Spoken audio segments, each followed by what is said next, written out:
Buenas tardes a todos y a todas. Vamos a dar comienzo a la siguiente sesión del Congreso Mutis. Es la tabla T3, que se llama Métodos para la actuación. En primer lugar va a hablar Alicia Rabadán, de La Puente. Ella es directora teatral y profesora titular de interpretación desde 2001 en la Escuela de Arte Dramático de Zaragoza. Es psicóloga con experiencia en orientación educativa en educación secundaria desde 1996 hasta 2001. Experta universitaria en expresión corporal, método Shinka. No sé si lo pronuncio exactamente bien, pero como va de eso, me lo voy a aprender la sesión de hoy. Método Shinka. Y en didáctica de la expresión corporal, Universidad Rey Juan Carlos. Máster en estudios teatrales en la Universidad Autónoma de Barcelona y el Institut del Teatre. Desde 2018 realiza estudios de doctorado en la Universidad Autónoma de Barcelona e Institut del Teatre sobre la aplicación del método Shinka a la pedagogía del actor. ¿Cómo se pronuncia exactamente? Skinka. Skinka. Bueno, es que ya digo, voy a seguir diciéndolo mal, te pregunto de una vez y ya está. Skinka. El título de ponencia es Transposición del método Skinka, teatro de movimiento, al entrenamiento del actor de texto. Y nada, toda la palabra es tuya, cuando quieras, Alicia. Bueno, buenas tardes. Primero agradecer también al Congreso, a todos los ponentes de la mañana, porque ha sido súper rico. Y precisamente a raíz un poco de los ponentes de la mañana me ha hecho reflexionar de algunas cosas de las que voy a hablar. Y yo ahora igual cambio el título de la tesis y en vez del entrenamiento del actor de texto voy a poner contexto, porque, bueno, esta dualidad del actor de texto y el actor corporal, pues vemos que está un poco en... Entonces, el actor contexto que utiliza el texto en su representación. Bueno, yo conocí el método de Marta Skinka buscando nuevas formas de acceso a la formación del actor cuando llevaba aproximadamente unos 3 años trabajando como profesora de interpretación en la Escuela de Arte Dramático de Zaragoza. Y buscaba, de alguna forma, una metodología que me ayudara a elaborar una programación didáctica con una secuencia lógica de ejercicios, bueno, que me diera un poco una estructura. Pero también buscaba, y eso era lo que había en el fondo, una necesidad de encontrar un acceso a la interpretación desde el cuerpo y desde el movimiento. Y por eso pues, me encontré con Marta Skinka y me formé en su estudio, que está en Madrid, durante 5 años, 2 de ellos de formación básica, 2 cursos de didáctica y un curso de teatro del movimiento. Bueno, pasamos a la siguiente. Marta Skinka es uruguaya de nacimiento y muy relacionada con el mundo teatral uruguayo, hermana de director y hija de director teatral, y fue discípula de Inge Bayerthal, cuyos maestros fueron Jacques Dalcroze, Bode y sobre todo Laban, que es un poco el centro de su disciplina. Y recibe de esta mujer las bases de su metodología. Skinka se gradúa en Montevideo en el año 58 de Gimnasia consciente, expresión corporal, ritmo y psicomotricidad en el estudio que montó esta mujer en el Instituto Bayerthal de Montevideo. En el año 69, por razones políticas y personales, se trasladó a España y combinó aquí su labor de directora de escena con el grupo Skinka Teatro de Movimiento, con el que obtuvo algún premio en el Festival de Directoras de Escena, y con su labor pedagógica fundamentalmente en la RESAD, que trabajó desde el año 78 al 2004, y podemos decir que es una pionera en desarrollar la expresión corporal en el campo del arte dramático. Pero también, y pasamos al siguiente, podemos poner de fondo y muy bajito de volumen, su labor en el estudio Skinka. Bajáis un poquito para que pueda... Ya está, genial. Ella es Marta Skinka. Bueno, es el estudio Skinka donde desarrolla su labor después de su jubilación en la RESAD y su labor de investigación en este arte del lenguaje del movimiento. Bueno, yo creo que actualmente el estudio Skinka pues es, digamos, un centro especializado en pedagogía, que esto es una parte interesante que luego hablaré, y en investigación del lenguaje del movimiento. Bueno, dejo unos segunditos para que se vea. Es un vídeo que está en su página web.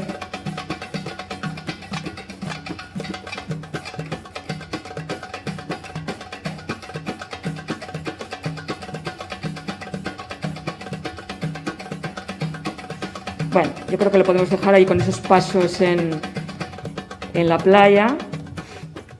Bueno, ¿cuáles son las influencias directas a través de Bayerthal?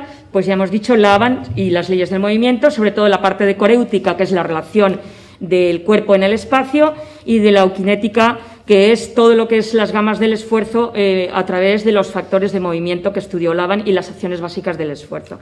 Pero también Bode, que es el creador de la gimnasia expresiva, sobre todo el concepto de movimiento orgánico, y Jas Dalcroze, bueno, pues con toda su creación de la rítmica basada en la importancia del movimiento en el aprendizaje de la música.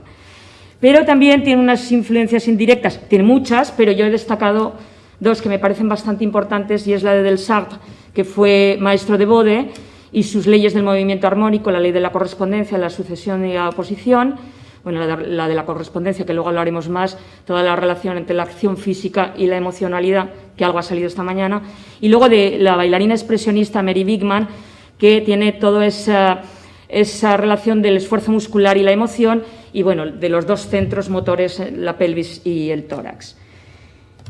Voy un poco rápido, pero... Bueno, ¿cómo podemos situar el método Esquinca en la pedagogía del actor?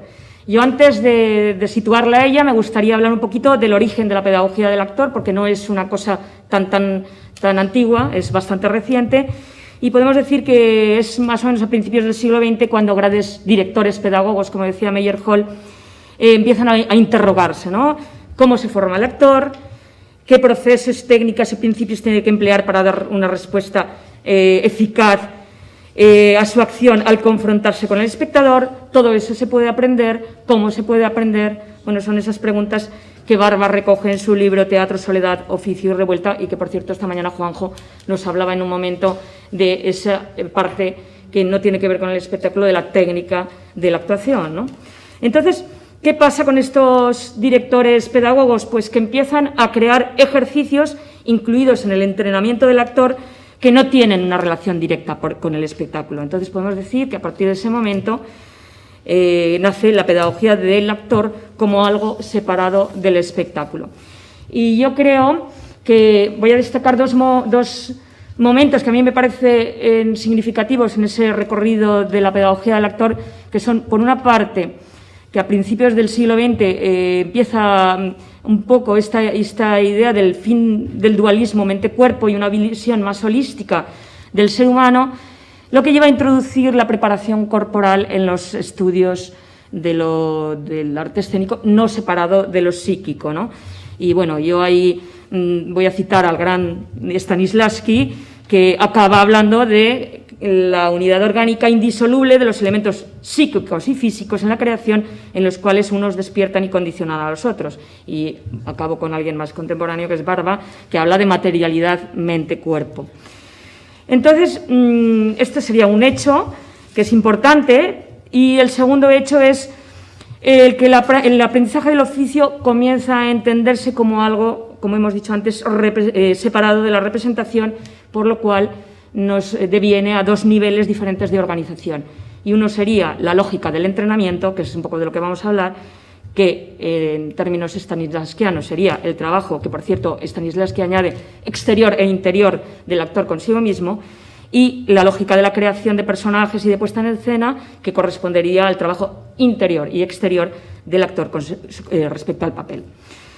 Aquí me gustaría hacer una cita de Beatrice Picon-Balán, que entiende esta división de estas dos lógicas fruto de una necesidad de poseer un auténtico saber técnico, de entrenarse como lo hacía un músico, un cantante, un pintor, un deportista, y de tener en cuenta las leyes de su arte y de su instrumento, y aquí está lo interesante, para ser después capaz de transgredirlas a sabiendas y eficazmente en el terreno de la creación.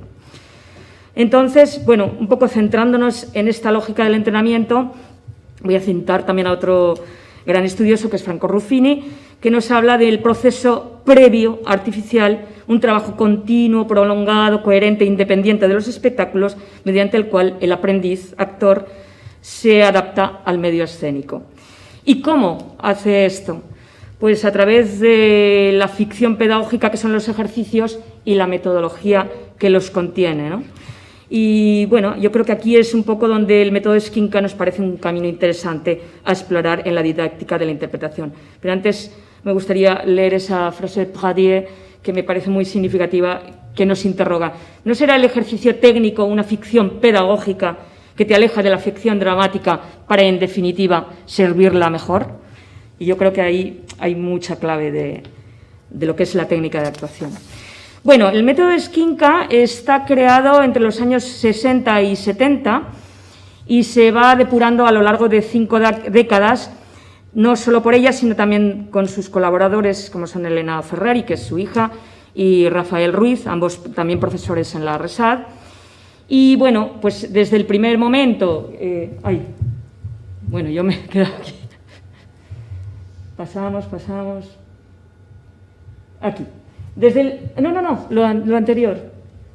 Desde su primer momento, donde Marta hacía una división en toma de conciencia del cuerpo, toma de conciencia del espacio y toma de conciencia del tiempo, hasta la última actualización, que es de 2011, pues hay todo un recorrido importante.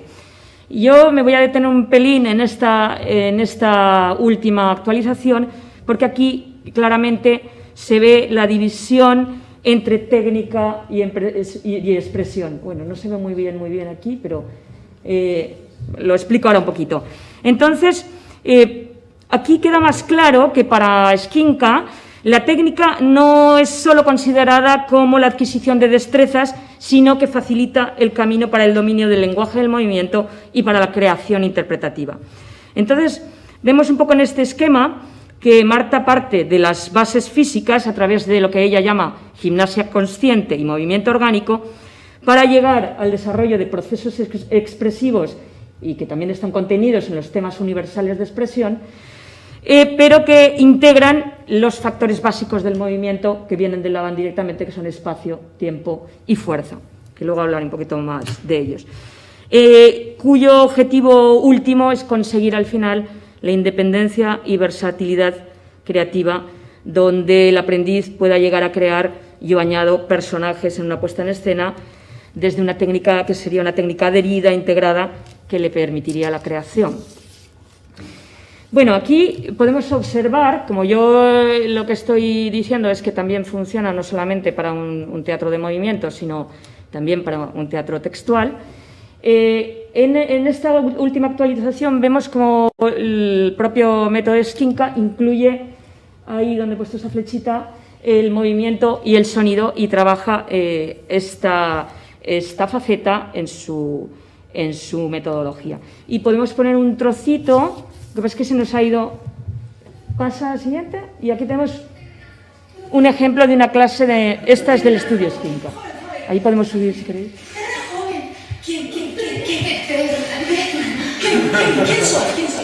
¿Quién soy?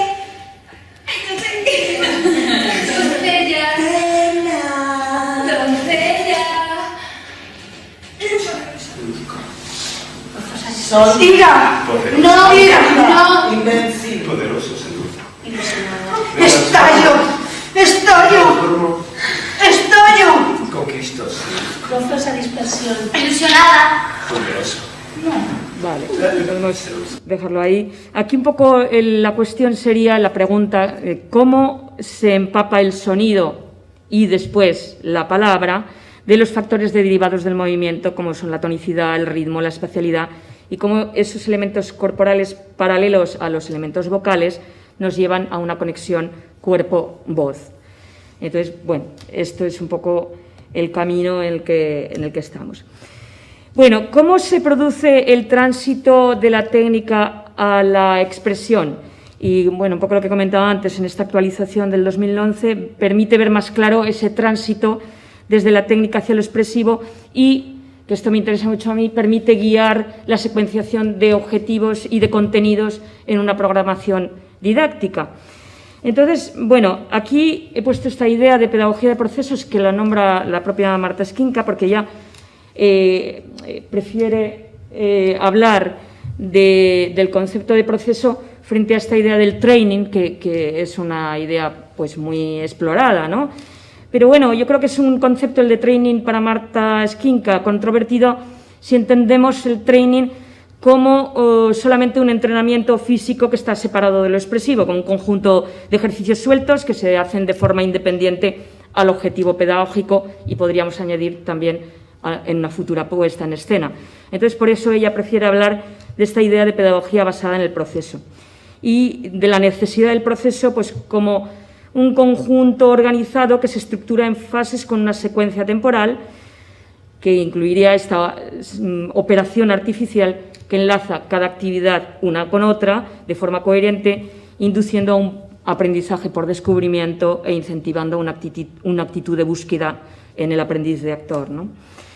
Es a través de ese proceso por el cual el aprendiz actor va adquiriendo un vocabulario, una gramática, podríamos decir, un lenguaje, y añado yo una técnica adherida que le da confianza física y vocal para interpretar con claridad cualquiera que sea la exigencia teatral, como hemos visto esta mañana, que es muy amplia, muy amplia.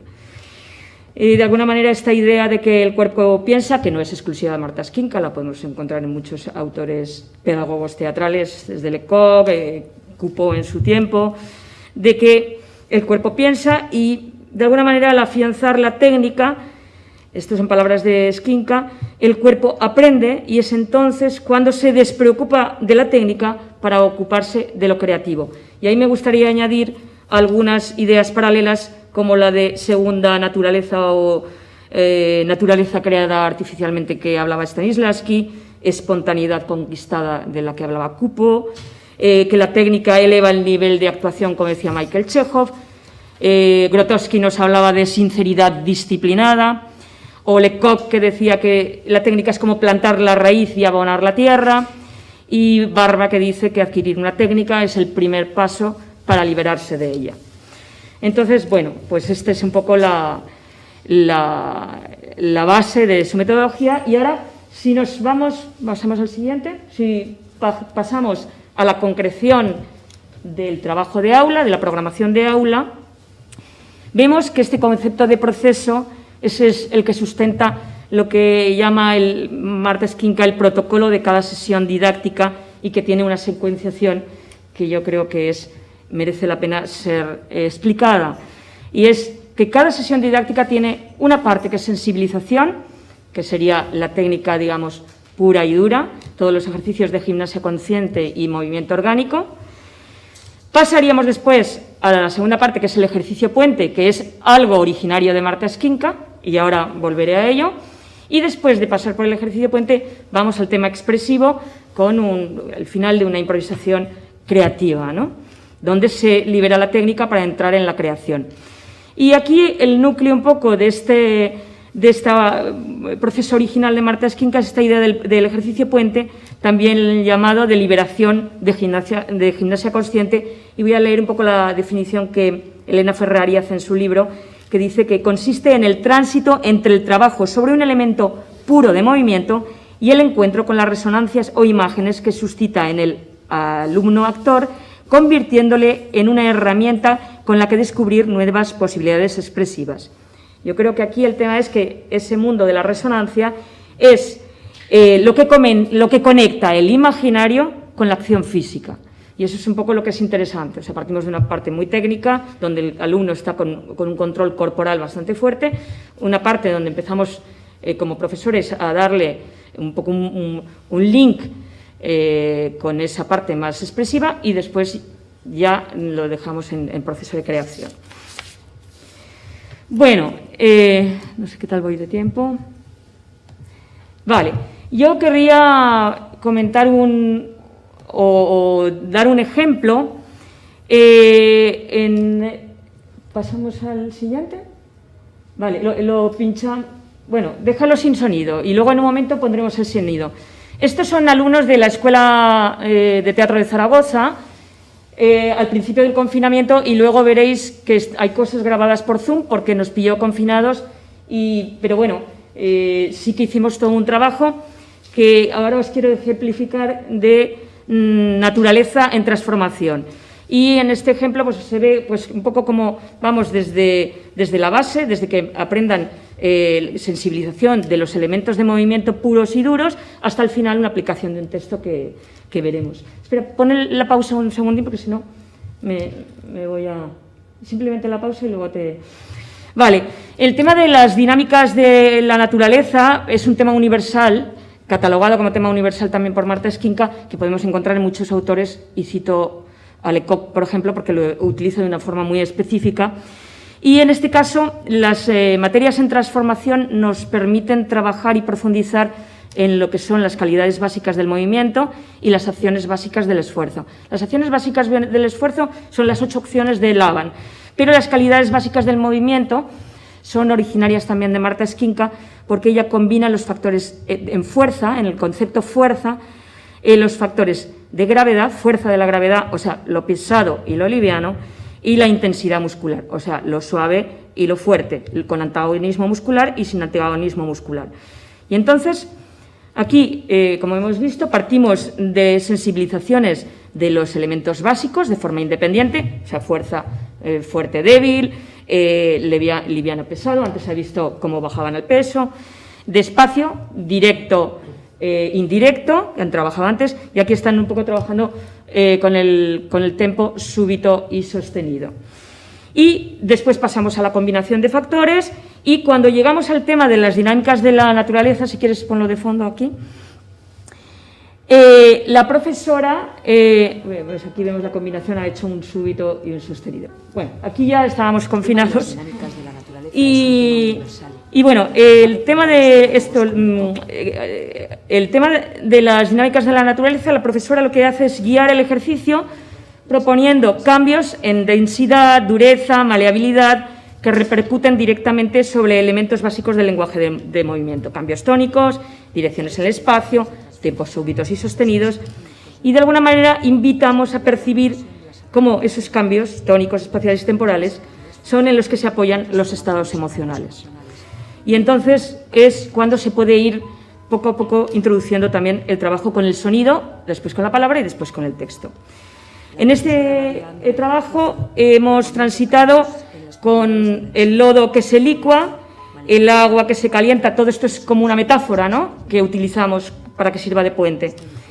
Pues eso, el agua que se calienta hasta llegar a ebullición, el paso del vapor que flota, el vapor que está flotando, la condensación hasta una nube, nubes que descargan rayos, primeras gotas de lluvia hasta llegar a la tormenta, final de la tormenta hasta el charco, un charco que se congela, el hielo que se resquebraja hasta que se vuelve agua cristalina.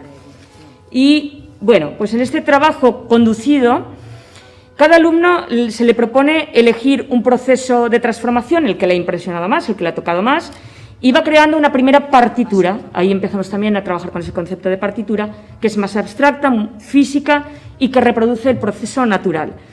Y posteriormente a esta partitura se va conectando un proceso de transformación más a nivel humanizado, más emocional, donde hay un cambio de un estado a otro. Entonces, el alumno va transformando su primera partitura, adecuándola a esta otra paralela, que es la del proceso emocional, donde podemos implicar el texto. Bueno, aquí están un poco practicando esa parte, y si quieres podemos avanzar un poquito, sí, por ahí más o menos. Aquí ya están entrenando cada uno, ponen la pausa aquí, y ahora me gustaría enseñaros, con todo el respeto, que es un trabajo de aula, de aula Zoom, pero me gustaría que vierais aquí cómo a partir de este alumno Pablo ha cogido el proceso de la nube condensando hacia la tormenta, y después hemos introducido un texto, que el texto era un pretexto, no tenía por qué tener una dimensión narrativa, ni era simplemente para ver cómo el texto se organizaba y nos daba una atmósfera. En este caso hemos utilizado el poema de Charlotte Delvaux, Un conocimiento inútil, y vais a ver 2 ejemplos. Aquí sí que con sonido mejor. ¿Qué más quieres? Y al final, vale más no creer en esas historias de gente que vuelve. ¿Qué más quieres? ¿Qué más quieres? ¿Qué más quieres? ¿Qué más quieres? Nunca más podréis volver a dormir si creéis en esos espectros, en esa fuente que vuelve, sin poder siquiera recordando su primera partitura. Porque ahí está mi voz. Ahora iremos un poquito más allá. Bueno, ya veis, lo que digo, esto no está pensado en absoluto como un trabajo para una puesta en escena. Es un trabajo de investigación puramente de esa parte de la lógica del entrenamiento. Sí, un poquito más allá. Nada, es muy poquito, porque es la siguiente... Eso, déjalo ahí, eso es. Y ahora el mismo... Espera, pon la pausa. Ella ha elegido el proceso de descongelación del hielo hasta llegar al agua. Y eso, pues lo veo. Esas historias. Esas historias de gente que vuelve.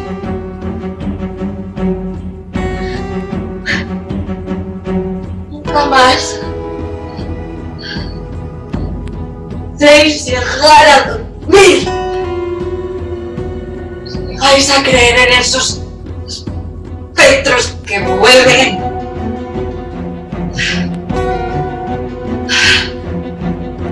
Esa gente que vuelve. ¡Que vuelve!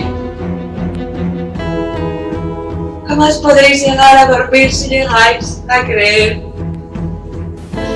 Esos espectros que vuelven. El mismo texto, en este caso el poema.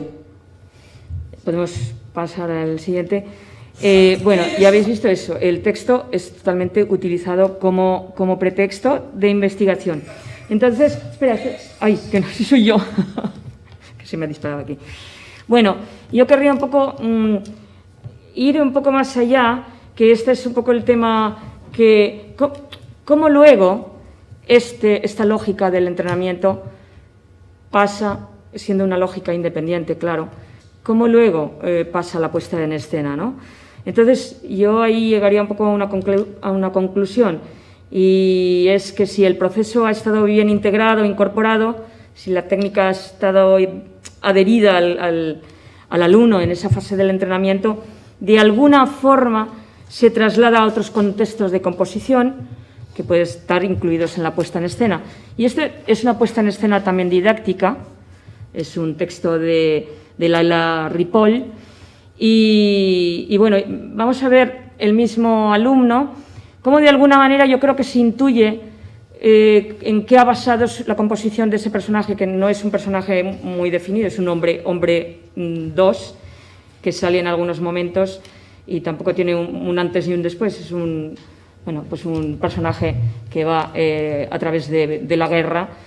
Y no sé, a mí parece que se puede intuir de qué manera ese alumno ha incorporado a esa composición de este personaje un poco... Seguro que su carne es tiernísima. Parece dormido. Le dio una gota de sangre en la punta de la nariz. Se lo comerán las ratas. ¡Ya no quedan ratas! Sí, sí. ¡Llévatelo! Pero... ¡Te digo que te lo lleves! ¡Me da lástima! ¡Solo es un perro muerto! Una pausa aquí. Y aquí es la misma actriz que os he enseñado antes, la misma estudiante para actriz. Y en este caso el texto es el mismo, porque acabamos incorporando ese poema de Charlotte Delvaux, pero sí que es verdad que ella, que tiene un personaje que cogimos de otra obra, porque hicimos como una especie de composición de varios textos de Laila Ripoll en torno a la guerra, que era un personaje donde el bosque se espesa, que era una charlatana que está un poco entre el mundo de los vivos y de los muertos, y ella sí que empleó esta idea del resquebrajarse de un personaje que se está un poco rompiendo. Y bueno, al final, pues, aunque ya os digo, la calidad es muy mala pero aplica el mismo poema en el final de esta puesta en escena didáctica, digamos, ¿no?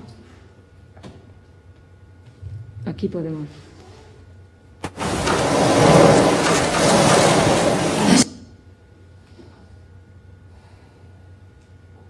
Después de todo, nada más no creer.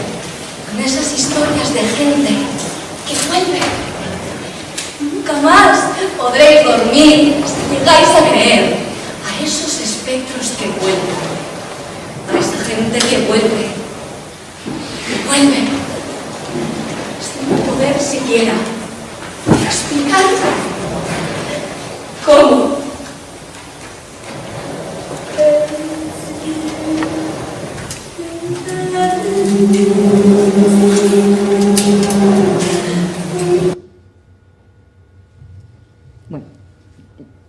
estaba acabando, lo que pasa es que eso como quedaba un poco como esa sensación del agua, ¿no? Después. Bueno, y yo creo que esta sería un poco la idea de cómo un trabajo que empezamos en un nivel organizativo más dinámico, corporal, que implicamos la voz, se va hacia un nivel más narrativo que en última instancia se acomoda a las exigencias del texto en una puesta en escena. Y bueno, pues esto sería un poco mi exposición desde esta parte de la técnica del actor más que de la puesta en escena. Pues muchas gracias. Muchas gracias.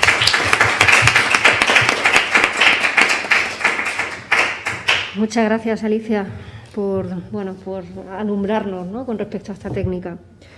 Voy a dar paso a Víctor Bobadilla y, si os parece, a posterior, ¿no?, cuando hayamos terminado las dos sesiones, y así Víctor no va tan apurado y va tranquilo de tiempo, si hay alguna pregunta procederemos a hacerla. Víctor Bobadilla es doctorando en estudios teatrales por la Universidad Autónoma de Barcelona. Está desarrollando una tesis doctoral en dramaturgia de circo contemporáneo y su vinculación con chilenos en el extranjero. Actualmente dedicado a la investigación y difusión de la investigación del circo en Europa y Latinoamérica. Así también trabaja con una mirada externa, ¿no?, en compañías de Cataluña, como Sol Casirc, Santa Bastarda, invitado a seminarios internacionales en Circo Price, en Madrid, en la Central del Circ, Barcelona, Seminario Internacional de Estudios de Circo en Montreal, Canadá, y próximamente como comunicador en el Congreso Circus and Its Other, a celebrarse en la Universidad de Davis, California. Actualmente participa en la ejecución del proyecto Iberescena con Sol Casirc, de Cataluña, y la Corporación Cultural Love Texagum, bueno, no sé cómo se pronuncia, eso, en el sector Niágara de Padres de las Casas de la Araucanía.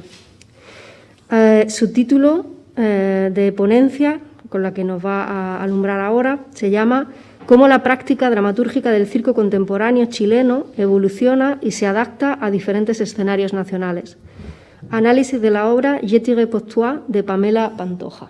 Adelante, Víctor, cuando quieras. Gracias por la presentación. Bueno, poner en contexto un poco lo que voy a exponer. Esto es una parte de la tesis del doctorado que estoy realizando en estudios teatrales sobre el área que es el circo contemporáneo, y dentro de esto hacer una separación que es bien importante, que cómo el circo se ha ido adaptando y haciendo una hibridación también a varios estudios teatrales. Perdón. Creo que se puso. Pueden bajar el volumen si quieren del PowerPoint, si no es necesario que esté ahí. Pero anda por ahí la presentación. Y dentro de esto, el circo en sí, el circo tradicional, es un circo fragmentado. Es decir, a nivel de ejemplo, como la teoría de Eisenstein de montaje, de que se adapta, o sea, hay un número de magia, un número de malabarista, un número de clown, un número. Dentro del tradicional, el contemporáneo, junto con desde el mayo 68, con las vanguardias teatrales, se adaptó, se hizo una hibridación con el arte escénico, o sea, el teatro y la danza. Desde el 94, en Francia, empezó a surgir un circo de categoría contemporánea y reflexiva frente a la situación. Bien, bueno, para hacer resumen, podemos ver el video que quería reproducir Ana, que está para dar a conocer un poco quién es Pamela Pantoja. ¿Puedes poner el play? ¿Se podrá? Al medio. Ahí.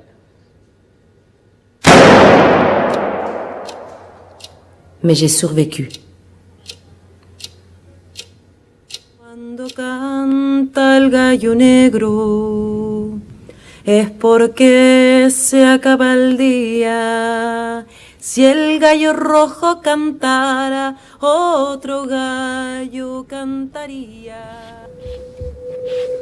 Le 7 septembre 1986, dans les faubourgs de Santiago du Chili, le dictateur Augusto Pinochet échappe à une tentative d'assassinat. Le groupe révolutionnaire Frente Patriótico Manuel Rodríguez revendique être l'auteur de cet attentat.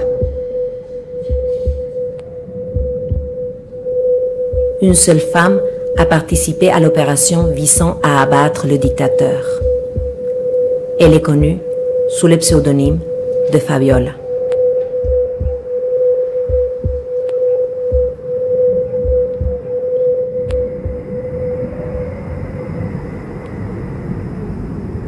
Cuando canta el gallo negro es porque se acaba el día. Si el gallo rojo cantara Bien, otro gallo. para explicar un poco este proceso, Pamela nunca ha estado en una escuela de circo y nunca ha estado en una escuela de actuación, entonces ella todo lo que recopila a nivel de archivo, de trabajo dentro de un proceso bien tanto autogestión, de autorreflexión también dentro de esto. Igual interesante, sea la mesa de la mañana o la mesa de hoy, cómo se adapta el área teatral dentro de una persona que habita el circo. Porque ella lo que quería hacer era mezclar tanto el circo como el texto histórico a través de una investigación donde ella la denomina como circo archivo o circo documental, que podría ser teatro documental, teatro de archivo y todo eso. Entonces ella explica que de esta manera es una propuesta escénica que surgió de la necesidad de dialogar con un pasado sobre el que es difícil hablar en mi país. De esta manera, quiero entrar en contexto. Si puedes poner la siguiente diapo. Bueno, esto es un texto muy largo, pero dentro de ello hay un estado de ánimo. ¿Qué es lo que pasa? Que explica situación dentro de su familia de que en Chile se rodeó de un modelo construido sobre una mentira neoliberal, explica, dependiente de una historia de frustración y derrota. Crecí creyendo que el toque de queda, la prohibición de la reunión, la desaparición de personas y la censura eran cosas normales. Mi generación se basó en los restos de un sueño destruido, en un país donde ya no había un modelo a seguir, un recuerdo sobre el cual estructurar. Dentro de esto, bueno, Pamela explica que hay un trabajo muy de archivo. Y puedes poner la siguiente diapositiva. Ella finalmente este trabajo lo da a conocer en la Bienal Internacional de Arte de Circo que está en Marsella, que fue acá en el año 2019. Y Pamela vivió muchos años en Toulouse y después se trasladó a Marsella, Francia, donde en el Pôle de Cirque d'Arcaos pudo desarrollar la puesta en escena que acabamos de ver. Para poner en contexto, si puedes poner la siguiente diapositiva. Quiero explicar un poco qué es el Frente Patriótico Manuel Rodríguez. El Frente Patriótico Manuel Rodríguez fue un grupo, sea guerrillero, sea terrorista, bueno, la palabra es muy frágil también en tiempos actuales, y dentro de esto hicieron un atentado contra Augusto Pinochet en el 1986.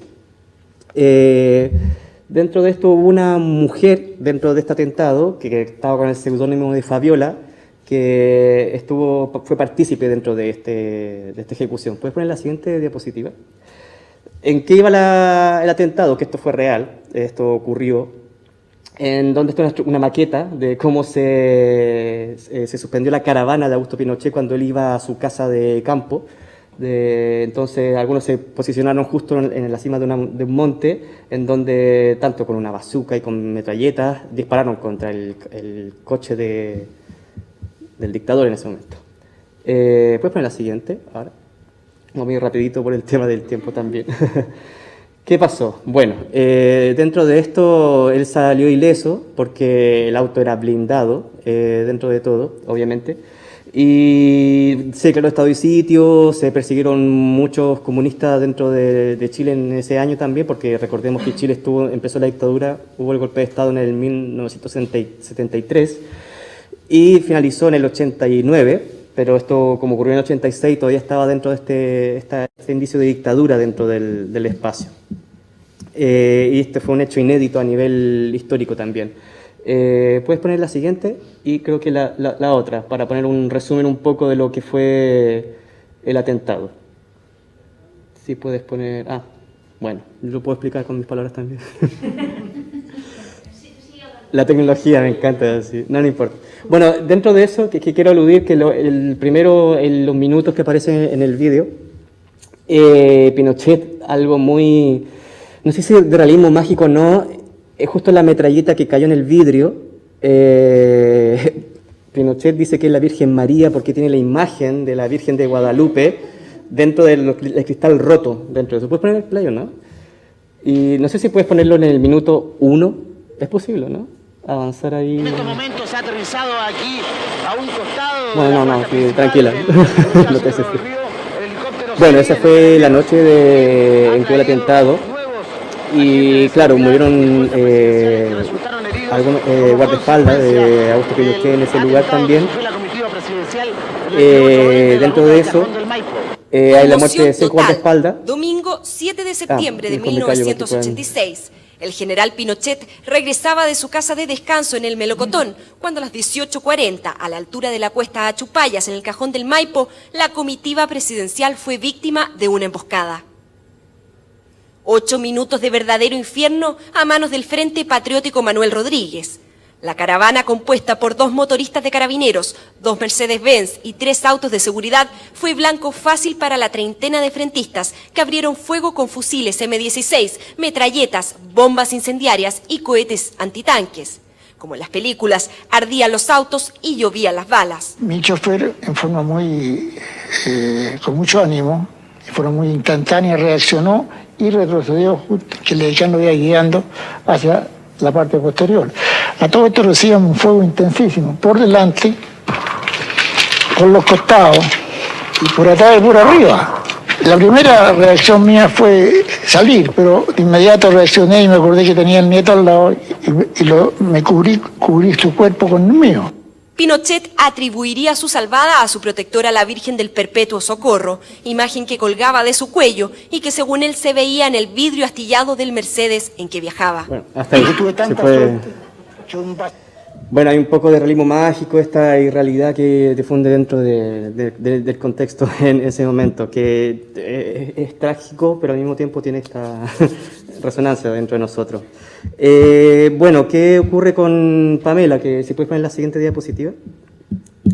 Pamela se entera de la historia de Fabiola, que fue la que estuvo dentro del atentado, que 20 años después ella aparece como seudónimo, obviamente, en el diario Punto Final, donde da a conocer qué pasó dentro de ese 20 años después, dentro de eso del atentado contra Augusto Pinochet. Y Pamela dice que, inspirada en mi propia historia familiar, la de mi abuela, la del abuelo paterno y la de su madre, ve en ella, dentro de este rol de la única mujer perteneciente a un grupo guerrillero portadora de un arma y que contiene todas estas connotaciones muy fuertes para la época también, dentro del contexto. Y cómo relaciona Pamela dentro de esto con su historia, porque si nos damos cuenta, mucho del circo y tanto el teatro podramático y el teatro actual tiene mucha autorreferencia, entonces Pamela acude a su historia familiar. ¿Puedes poner la siguiente? Entonces ella ve la imagen de la mujer, tanto en Chile como también dentro de su propia familia, dentro de la violencia que está dentro del contexto. Y ella dice que su abuelo, que era un hombre que se volvió violento con el tiempo, una violencia que surgió dentro de la familia. ¿Qué explica después? Dice que ante los repetidos ataques de su esposo, un día mi abuela arrojó un plato de pasta sobre la cabeza de mi abuelo en medio de una gran celebración familiar. Desde ese día, este último nunca ha sido capaz de poner un pie dentro de la casa. En cuanto a mi madre, sufrió la violencia de su padre y resistió sus golpes sin bajar la cabeza. Una forma de dignidad que me pareció admirable, a la que quería rendir homenaje como una forma de resistencia primaria. Entonces, ¿qué ocurre dentro de esto? Puedes pasar a la siguiente, que Pamela se hace unas preguntas, en este caso teóricas, de investigación, que son 2 dentro de esto, como de qué manera la práctica teatral y las técnicas de circo, en este caso la tela aérea y la suspensión del cabello, no solo son herramientas espectaculares, sino que pueden representar una historia que es a vez íntima, familiar y política, y que la lucha por ser declarada públicamente. Y también que todos estos datos que ellas tienen, el tema de Fabiola que reaparece 20 años después, el tema de su madre y su abuela que sufren violencia doméstica en la casa, que al ocupar el arma de tirarle el plato de pasta al abuelo dentro de una cena familiar, que eso no es común que ocurra en todas las cenas familiares, sino que irrumpe este tema de estoy cansada de vivir contigo, estar aquí, irrumpe estos datos obtenidos y los documentos de los que se extrae transforman el documento, en otras palabras, que se pone ante un director que va a dirigir esta obra, esta pieza que ella está creando, y cómo se transforman los datos históricos a relación del director. ¿Puedes pasar la siguiente, Ana? Y dentro de esto, hay otra pregunta también que aparece, porque dentro de la historia política que se representa en este espectáculo es múltiple, porque configuran las relaciones de figuras como Salvador Allende, Augusto Pinochet, los partidos políticos presentes dentro del contexto, y que el espectáculo representa la política chilena a través de una mujer y su grupo militante que rompió en el juego político. Asimismo, ella se toma estos cuestionamientos en donde, porque esta es la única historia política que se muestra, dice. podría haber tomado la historia de una de las mujeres de los guardaespaldas que estaban con Pinochet en ese momento, que murió durante el ataque, o incluso hacer un espectáculo desde la perspectiva del nieto de Pinochet, nieto que estaba en el auto con su abuelo en el momento del ataque. Pero me basé en la historia de la única mujer que participó en el ataque y por lo tanto también estaba interesada en la historia política de activistas opuestos a la dictadura. Además, este espectáculo representa otra dimensión de la política. ¿Puedes pasar la siguiente? Y para Pamela, en este espectáculo rinde un homenaje a acciones heroicas, al coraje necesario para lograrlos, ya sean que estas acciones tengan lugar en el hogar o en el espacio público, como por ejemplo matar al dictador, dice. No es lo mismo, pero en ambos casos requiere acción, venir y romper un orden establecido, dictadura o modelo de patriarcado, y romper con una forma de inercia. Dice, estas personas han llevado a cabo acciones políticas a este nivel que quiero hacer visibles. Pasa a la siguiente, la 16. Y dentro de esto entonces hay diferentes formas de ver la política en este espectáculo. Tanto lo íntimo también es un espacio en que la política se ubica, actúa y trabaja en los cuerpos, como el de su abuela y su madre, y Fabiola, la guerrillera, y por lo tanto el cuerpo de Pamela, quien de alguna manera representa a todas estas mujeres en la puesta en escena. ¿Puedes pasar la siguiente? Entonces, dentro de esto, ella empieza a investigar una dramaturgia y se conoce el texto inédito que se llama Yo dispararé por ti, que pertenece al escritor chileno Jorge Sherman, y este texto fue, de hecho, el punto de partida de la investigación de Pamela. Dice, Yo dispararé por ti es un texto inédito que cuenta la historia de Beatriz, un personaje ficticio inspirado en varias figuras femeninas vivas y que han existido. Fabiola, o en este caso también la comandante Tamara, que era parte del Frente Patriótico Manuel Rodríguez. Y la siguiente también se basa en este libro, que una parte de su inspiración para el desarrollo del trabajo escénico fue el libro Defenderme, escrito por la filósofa Elsa Dorlin, que el trabajo ofrece una genealogía de técnicas marciales como Krav Maga en el gueto judío de Varsovia, el jiu-jitsu de sufragistas inglesas o incluso de danzas de esclavos en Antillas. Dice, el libro también vuelve a la cuestión del porte de armas en los Estados Unidos. Elsa Dorlin forja el concepto de defensa personal para un propósito específico en un marco definido. Dice, este sistema defensivo de doble filo traza una línea entre, por un lado, los sujetos que son dignos de defenderse y ser defendidos, y por el otro, los cuerpos arrinconados en tácticas defensivas.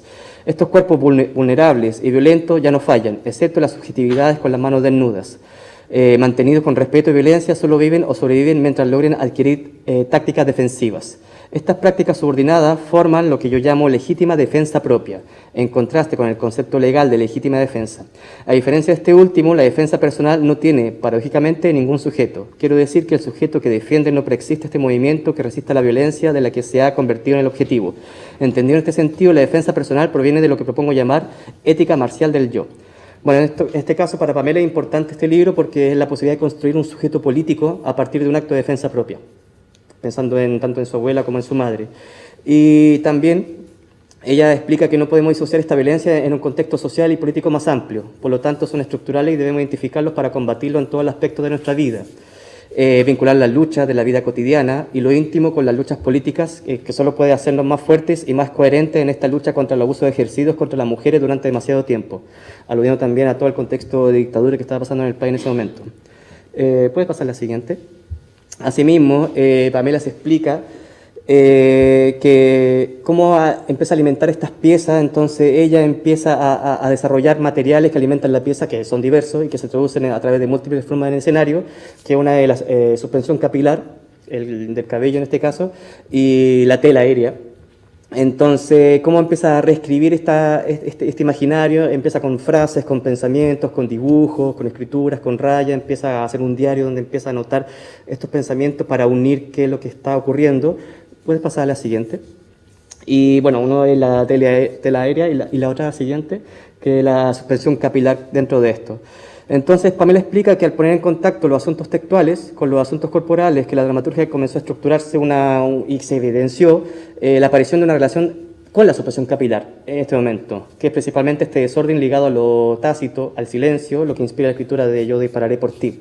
Y en la siguiente imagen, ella, bueno, a partir de no solamente realizarlo en sala, sino que realiza esto en un espacio abierto también para ver cómo funciona dentro del espectáculo. Y puedes poner la siguiente.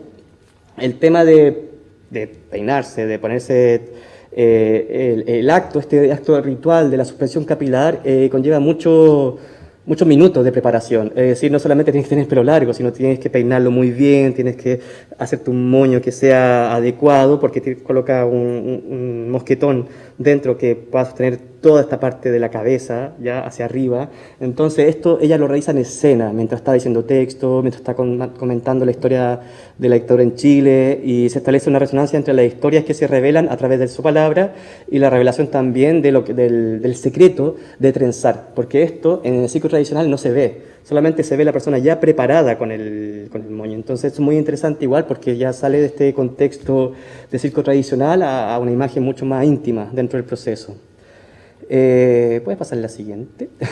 Ya me he pasado. Bueno, así mismo, de las personas que lo realizan. La siguiente, por favor. ¿Puedes poner la siguiente imagen? Bueno, y dentro de eso, ya para... Bueno, me faltan unas poquitas cosas, pero vamos a finalizar. ¿Puedes poner la siguiente, Ana? Sí. Bueno, dentro de esto, ¿qué pasó con Pinochet finalmente? ¿Y por qué coloco esta imagen? Pinochet sale ileso, pero al mismo tiempo la mitad de Chile estaba a favor del apoyo de él, y como fue el plebiscito de Chile, donde él dejó de ser el presidente de Chile y se hizo una democracia electa, donde salió Patricio Aylwin, Pinochet salió como senador vitalicio dentro de eso. Entonces él empezó a hacer repercusiones sobre declaraciones, por ejemplo como esta, que el golpe militar de 1973, con la muerte de Allende y la destrucción del Palacio de la Moneda, lo realizó él. Entonces, esta imagen de dictador que se repite en Latinoamérica y esta imagen de dictador que se repite en el mundo, la imagen del militar, con el gorro militar, con las gafas oscuras, es este señor que está aquí al lado. Entonces, eso también repercute en la nación chilena de los jóvenes que se estaban criando en esa época. Por ejemplo, a gente de mi edad siempre se nos mencionaba que no podíamos hablar de la dictadura. Y Pamela, dentro de eso, en la mesa, se le dice que tú no naciste en esa época, no puedes hablar de la dictadura. Entonces, ¿qué es lo que empieza a ver ella? Un tema sobre que censura, sobre también las mujeres que tienen que estar por debajo del hombre, en la mesa, en la casa, y entonces empieza... Y también se da cuenta que todos sus héroes que había construido en su infancia eran hombres, sea Salvador Allende, Miguel Enríquez, el Che Guevara. Entonces no ve y encuentra en Fabiola ya una figura femenina y tiene la impresión que históricamente la guerra y la lucha se habían atribuido a figuras masculinas dentro de eso. ¿Puedes pasar la siguiente? Dentro de eso también todo lo que conlleva el tema de los detenidos desaparecidos. O sea, la realidad chilena estaba destrozada y lo sigue estando actualmente. O sea, hay personas que no han sido encontradas desde esa época, madres que han fallecido sin encontrar los restos de su hijo. Entonces, eso está latente dentro de Chile, algo muy frágil. La siguiente, dentro del mismo Senado, cuando apareció Pinochet como senador vitalicio, apareció esta imagen también de senadores tanto de derecha como de izquierdas que estaban declarando esto. O sea, que, por ejemplo, Carlos Prats, que fue comandante en jefe de Salvador Allende, fue asesinado en Argentina, en un coche bomba. O sea, entonces son casos donde ocurren y están dentro de esto. O sea, la fragilidad en Chile es muy fuerte. Entonces, y la siguiente, Pamela ve en Fabiola una imagen de heroicidad, y aquí es donde yo quiero ser más polémico después, porque la conclusión es un poco más polémica. Entonces ella representa así la apertura del papel de la mujer a otro espectro de acción. Constituye una figura fascinante porque es imposible de comprender completamente y por lo tanto también imposible de capturar, catalogar y definir. Así su resultado lleva a la descompartimentalización de los roles históricamente atribuidos a las mujeres y permite ampliar los posibles campos de acción. Esta es una imagen recreada porque no es la imagen real de la Fabiola que estaba en el lugar, sino al día siguiente se recreó el espacio como fue. Y claro, ella es una mujer X que aparece ahí dando la imagen de dónde estaba posicionada Fabiola en ese momento. La recreación para los medios de comunicación de la época, cuando uno ve esta recreación de televisión y de la PDI, la Policía de Investigaciones de Chile, en ese momento. ¿Puedes pasar a la siguiente? Y aquí donde, dentro de la investigación, aún no llego a las conclusiones porque me queda un año todavía, pero esto está dentro de la tesis, y es lo que quiero llegar formalmente. ¿Qué se está haciendo acá? Porque dentro de, cuando Pamela Pantoja presenta esto en Francia, dentro del público que le gustó, que le encantó, una persona dijo que estaba haciendo apología al terrorismo, porque estaba defendiendo a un grupo terrorista de Sudamérica. Y entonces ahí es donde yo estoy haciendo el análisis, donde está la diferencia entonces de lo que Pamela declara, que esto es como libertad de expresión por todo el sufrimiento de Chile, pero también si esto se traslada a otro continente, en el caso que es Francia o Europa, ¿se hace apología al terrorismo? Entonces esa es la pregunta. Entonces, una de las cosas que estoy sacando dentro de la conclusión es que si se ve una saturación de la imagen del dictador por parte de los artistas chilenos, que nuevamente están haciendo una hora de la dictadura, o sea, no es solamente una, sino que esto está repercutiendo.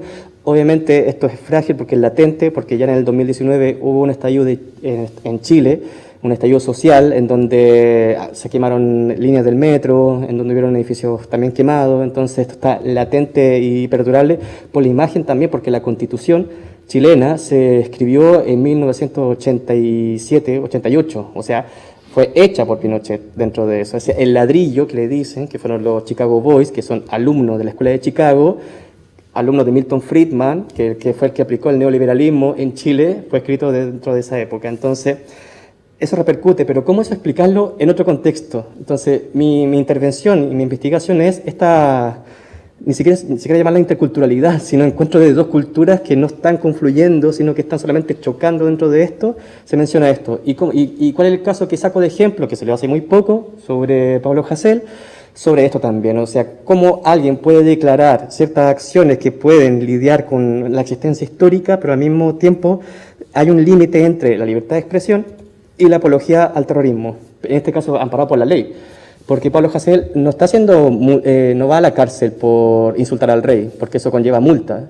Va a la cárcel porque hizo una apología al terrorismo, en donde mencionó a ETA, mencionó a grupos terroristas, a grupos de acción, donde ojalá te puedan morir dentro de las declaraciones de las canciones que él estaba haciendo. Entonces hay una lectura perversa y peligrosa que está en la Constitución, dentro de eso, en función del pensamiento ideológico de las personas que están dentro del contexto, ¿ya? E interés de instituciones. ¿Por qué? Porque ahora, actualmente, esa ley en la Constitución contra Pablo Hasél se quiere cambiar ahora por el actual gobierno de turno. Lo mismo que en Chile, como se quiere cambiar también. Entonces, algo interesante dentro de eso, porque hasta que ocurre el hecho, se revisa, no antes. Es decir, esperemos que haya un condenado, alguien en la cárcel para poder cambiarlo y no antes. Esperemos que en Chile haya un estallido para poder cambiar la Constitución. Es decir, esto no se reflexiona y el arte en sí lo está haciendo antes, mucho antes, sea el circo, sea el teatro.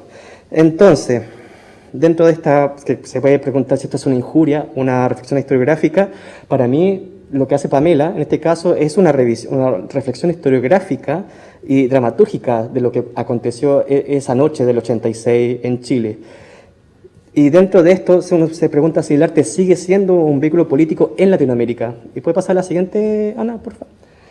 Y dentro de esto no es que sea esto auténtico, sino que esto se sigue repitiendo. O sea, hay solos de circo que están siendo latentes, hechos por latinoamericanos que hablan de la dictadura. O sea, esto es repetitivo y este es el pensamiento que estoy realizando también dentro de investigación, porque me pregunto que, por ejemplo, Raúl Vargas, que habla sobre la dictadura en Colombia, sobre el narcotráfico, y mezcla la acrobacia de circo, mezcla el carnaval, mezcla imágenes también que son muy potentes dentro de la escena, y cómo estas se relacionan. Y esto se vuelve a repetir una y otra vez, sobre todo por gente que está afuera, fuera de Chile o fuera de Colombia.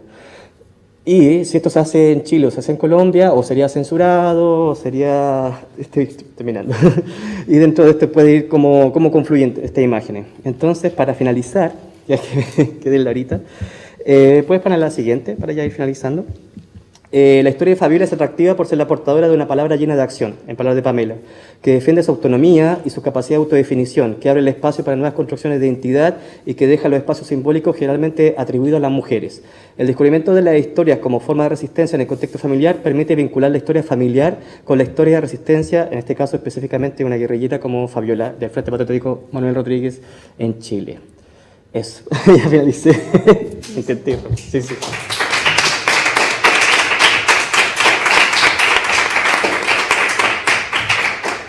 Muchas gracias, Víctor. Siento mucho haberte cortado. A veces una se pone muy estricta con las tareas que le encomiendan, pero lucha contra las ganas que tiene de que sigas, porque estabas entrando en un meollo que podría dar para mucho, ¿no? Es como que nos han lanzado ahí, al final de la intervención unas preguntas que imagino que a todos nos han movido, ¿no? E incluso nos han cuestionado qué responderíamos a esas cuestiones, ¿no? Me quedo con ganas. Os felicito a los dos porque vaya tesis doctorales, ¿no? Que vienen, los estudios teatrales vienen fuertes. Aquí es una buena ejemplo de ello, ¿no? Una buena ejemplificación porque, bueno, pues serán tesis doctorales muy, muy interesantes. Así que ánimo, que este proceso es complejo, pero mucho ánimo porque querremos leerlas, sobre todo. Así que gracias a los dos. Imagino que tenemos que cortar o quizá... no sé si hay media pregunta, porque a continuación vamos a dar paso al encuentro de revistas de artes escénicas a las 6, así que creo que tenemos media hora de pausa, pero necesitamos ese tiempo para cambiar de espacio, así que lo vamos a dejar aquí. Nada, he sido estricta y he hecho bien en cortar a Víctor, así que nada, muchísimas gracias a los dos y hasta la próxima. Gracias.